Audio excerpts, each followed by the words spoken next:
Bonjour à tous, je suis avec Kevin Arsenault aujourd'hui pour parler de l'épilepsie. Je connais pas beaucoup l'épilepsie, j'ai entendu parler, c'est par rapport à la lumière, des crises au sol, c'est comme l'image que j'ai. Ouais, exact. Je suis pas un spécialiste d'épilepsie non plus. Mon but, c'est vraiment de donner plus des outils pour essayer de prévenir les crises d'épilepsie de façon plus naturelle. Mais effectivement, on voit les crises d'épilepsie comme étant une personne qui a des convulsions au sol, puis ça fait partie d'une des principales caractéristiques de l'épilepsie. Puis ça va, si on regarde au niveau de la population, ça peut toucher jusqu'à 3% de la population. En vrai, 3% de la population va avoir une crise d'épilepsie avant l'âge de 75 ans. Fait que c'est quand même une bonne partie de la population. Pourquoi? Qu'est-ce qui se passe avec ça? Encore là, la recherche continue, on n'est pas en train d'élucider, on est beaucoup des médicaments préventifs, des médicaments anti-épileptiques pour essayer de s'aider. Mais il faut comprendre un peu la base de l'épilepsie, puis après ça, c'est de prendre des moyens pour s'aider. Qu'est-ce qui a été démontré, qu'est-ce qui est favorable en ce sens. Puis ce que je vais vous donner comme conseil, encore là, je vais y aller avec un top 5 que j'aime bien donner, c'est facile à résumer, vous vous rappelez les étapes. Au niveau de l'épilepsie, première étape, c'est d'éliminer les éléments déclencheurs. Donc, quels sont les éléments déclencheurs d'une crise d'épilepsie? Ça peut être variable d'un individu à l'autre.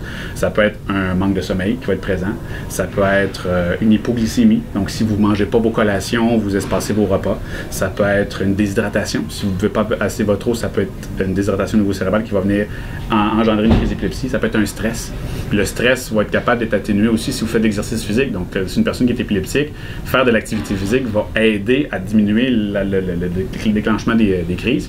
Et aussi, il y a le biofeedback. Je ne sais pas si tu connais un peu le biofeedback, c'est l'individu qui a des crises d'épilepsie va se faire mettre un électroencéphalogramme sur le niveau du cerveau avec des électrodes, puis il va être capable de voir les courants varier en fonction de ses humeurs, puis même que quand une crise se déclenche, il peut voir les courants augmenter. Et le biofeedback va lui apprendre à dire, OK, tu as un contrôle sur ces ondes-là. Et quand tu vois une crise qui arrive, si tu fais telle manipulation au niveau réflexion, tu es capable d'atténuer ces symptômes.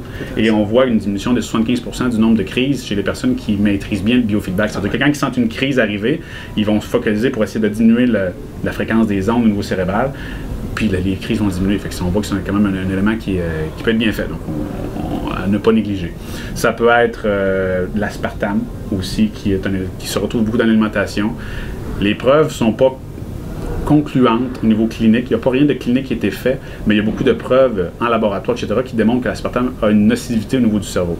Donc, actuellement, je le mettrais comme dans une classe rouge en disant à ne pas consommer. Encore là, c'est pas parce qu'il y a absence de preuves que c'est la preuve de l'absence d'une action sur la maladie. Je suivais. Ouais, tu me suivais. Donc, je fais que le but, c'est moi, je mettrais l'aspartame parce que dans d'autres problématiques de santé psychologique, on voit son impact au niveau des neurotransmetteurs et au même terme que le glutamate. Le glutamate, lui, il vient démontrer au niveau des crises d'épilepsie qu'il peut engager une crise. Fait que pas de mes chinois, Pas de mes chinois, mais le plus possible, oui, idéalement, c'est ça. C'est tout ce qui est glutamate, moi, là, ça veut dire qu'on met ça de côté. Autre agent qui peut être un agent perturbateur qui peut déclencher des crises, le mercure, le plomb ont été des agents reliés. Les enfants qui avaient des crises avaient plus de mercure, de plomb dans leurs cheveux. Donc, des tests de cheveux se fait très bien aussi pour analyser la composition. Si c'est le cas, une chélation peut s'imposer avec naturopathe ou autre, ou même un médecin pour essayer de s'aider pour voir qu'est-ce qu'il y en a. Les pesticides aussi sont reliés, donc le bio le plus possible. Les insecticides sont les plus reliés avec les crises d'épilepsie, donc à faire attention. Même principe que pour les migraines, le niveau hormonal, le ratio estrogène-progestérone a un impact. Fait pour les femmes qui ont des crises d'épilepsie, allez voir votre bilan hormonal. Il ressemble à quoi? Donc, s'il y a quelque chose à ajuster pour essayer d'augmenter votre niveau de progestérone, si vous êtes une femme ménopausée avec des crises d'épilepsie, essayez de balancer avec des hormones bioidentiques, etc. C'est un peu là-dedans qu'il faut faire. Ça, c'est d'éliminer les facteurs qui causent une crise. Quand vous faites un journal, quand vous voyez une crise d'épilepsie, qu'est-ce qui peut avoir causé? Essayez de le limiter au plus possible. Après ça, en second lieu, il y a la diète et l'alimentation. Puis elle qui est la plus reconnue pour l'épilepsie, c'est la diète cétogène. Oui. Que tu connais probablement. Donc, c'est de couper les sources de glucides. Quand on regarde les études sur l'épilepsie avec la diète cétogène, on voit une diminution de 90% des crises d'épilepsie à l'intérieur de 3 mois. Donc, c'est 90% moins de crises d'épilepsie parce que l'enfant suit ou l'adulte une diète cétogène. Donc, je pense que c'est un très bon guess à aller faire. J'ai assisté à des conférences dans le passé, puis justement, ça parlait d'un sujet qui corrélait. Une mère de famille se lève au micro et dit « J'ai entendu parler du régime cétogène, mais je trouve que c'est pas mal difficile à appliquer pour un enfant, puis est-ce que c'est vraiment valide? » Puis, tu sais, je vois que les gens se bute des fois à la difficulté, parce que nos mœurs sont tellement les pains, le pâte, les plats de spaghettis, etc., que là, il faut tout chambouler pour l'enfant, mais ça en vaut la peine. Moi, ce que j'avais le goût de dire à cette madame-là, c'est que ça en vaut la peine, les preuves sont là, les résultats sont là, puis si vous le faites pas, ben, j'aimerais ça que vous vous asseyez avec votre garçon, votre fille, puis vous lui dites, écoute, je ne suis pas prêt à faire le régime cétogène, et tu vas continuer à avoir tes crises, ce qui tord le cœur. Pourquoi que l'enfant souffrirait? C'est une action qui en vaut la peine d'être étudiée. Acheter des livres, acheter des recettes, un saumon asperge, c'est cétogène en tant que tel. Donc, ce qui fait que il y a beaucoup de mets que vous allez trouver, des collations de noix, des choses comme ça, à l'école peut-être plus difficiles, mais on va trouver d'autres alternatives. Il y a vraiment des solutions pour le bien-être de l'enfant. Moi, je trouve que ça en vaut la peine de faire ce compromis-là. Troisième élément, le magnésium. Pour moi, c'était quelque chose de très intéressant. Au même terme que j'en parlais dans la migraine, magnésium a un impact au niveau cérébral pour améliorer, diminuer le déclenchement des crises d'épileptique. Puis on voit qu'il y a des déficits en magnésium chez les enfants épileptiques. Donc, une source de magnésium intéressante, ça serait le magnésium L-théonate.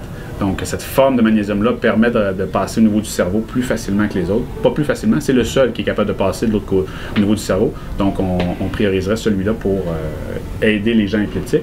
Quatrième point, ça serait le support de la mitochondrie. Donc, les petites usines à l'intérieur du cerveau qui connectent, qui créent de l'électricité. On veut les avantager, on veut pour qu'il y ait une belle efficacité. Encore là, qu'est-ce qui peut aider? Puis qu'est-ce qui a été démontré dans la littérature pour aider les gens épileptiques? C'est la coenzyme Q10, qui, elle, fait partie de l'énergie cellulaire, et le PQQ, qui est le pyrroloquinoline quinone. Elle, c'est quoi? C'est un élément qui fait partie de la mitochondrie, qui est l'usine de la cellule, mais qui permet d'en synthétiser les nouvelles. Fait que si on a un petit problème de mitochondrie, dans connexion, niveau génération d'énergie, puis il y a des produits de dégradation comme les radicaux libres qui créent des tuteurs, puis si on est capable d'en créer des nouvelles, ça va être un plus. Puis c'est ce qui est bien démontré. Fait que ça, pour moi, c'est un petit plus. Ça, c'est pour moi les 4 volets de prévention.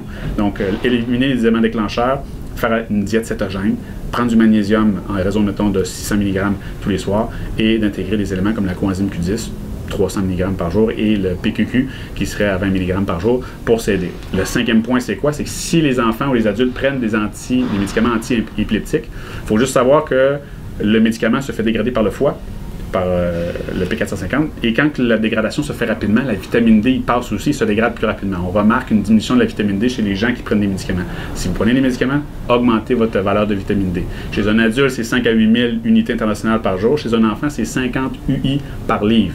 Donc, si votre enfant pèse 50 livres, ça veut dire que c'est 2500 UI par jour. Si votre enfant pèse 80 livres, c'est 4000 UI par jour, etc. Donc, on irait pour la vitamine D. Et aussi, ce qui arrive, c'est qu'il y a une augmentation de la dégradation des vitamines B, le folate, la B12, la vitamine B6, parce que le médicament, par le foie, il va avoir une méthylation, et cette méthylation-là nécessite beaucoup de vitamine B. Et si les vitamines B tombent, ce qui arrive, c'est que l'homocystéine, qui est une acide aminé, va augmenter, et ça cause des maladies cardiaques. Donc, on ne veut pas avoir une contresens des médicaments. Donc, ce qui fait qu'on veut avoir les bien-être pour contrôler les épilepsies, médicaments anti-épileptiques, mais on balance avec un complexe vitamine D et une vitamine D.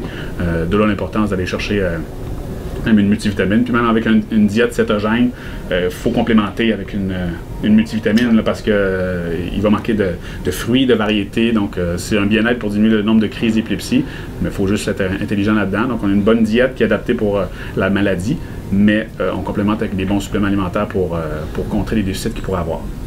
Très intéressant. Merci encore pour toute cette information-là. Puis je pense que ça va peut-être allumer certaines lumières à certaines personnes, puis peut-être même essayer de nouvelles choses comme la diète cétogène. Exact. Cheminer. Le but, c'est d'avoir un peu d'information puis de l'essayer. Vous ne perdez rien à l'essayer. Il n'y a pas de danger. Il n'y a pas de... juste des bienfaits qui pourraient en ressortir. Très bien dit. Merci, Kevin. Ça fait plaisir, Félix.